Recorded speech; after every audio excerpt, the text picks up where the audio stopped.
আপনাকে ব্যথিত করে কি?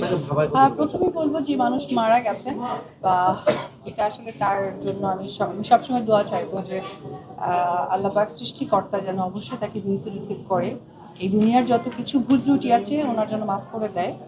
তবে আমি একটি কথাই বলবো যে ব্যাখ্যা দিতে চাই না, বাট কথা একটা বলতে চাই, সেটি হচ্ছে উনি হয়তো বা কোনো একটা সাইড থেকে কষ্ট পেয়েছে, ডিপ্রেশন হয়েছে, যার কারণে উনি এত বড় একটা অ্যাটেম্প নিয়েছে।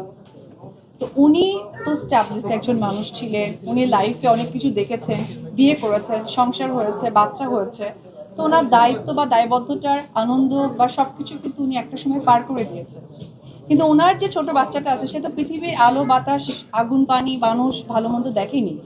যখন সে মানে ডিপ্রাইভ হয়েছে, সে নিজেকে বেঁচে চলে গেছে, কিন্তু যে মানুষকে ঠকালো তাকে তো আসলে সে ঠকে গেল। তো একদিক থেকে আমি বলবো যে কোনো মার আসলে এই ধরনের স্টেপ নেওয়ার আগে তিনবার ভাবা উচিত। যদি উনি সিঙ্গেল থাকতেন আমি ডেফিনেটলি এখানে দুঃখ প্রকাশ করতাম, যেহেতু উনি একজন মা। সুতরাং উনি কষ্ট পেয়ে উনি চলে গিয়ে ফ্রি হয়ে গেছেন, কিন্তু যাকে কষ্ট দিয়ে গেলেন এই দুঃখটা কার কাছে ভাগাভাগি করবে বা সেই মানুষটা কার কাছে সেই দুঃখ চাহিদাটা বলতে যাবে। তো আমি একটি কথাই বলতে চাই যে আসলে নিজের সুখের থেকে যখন কারো দায়িত্ব আমার কাছে চলে আসে তার সুখটা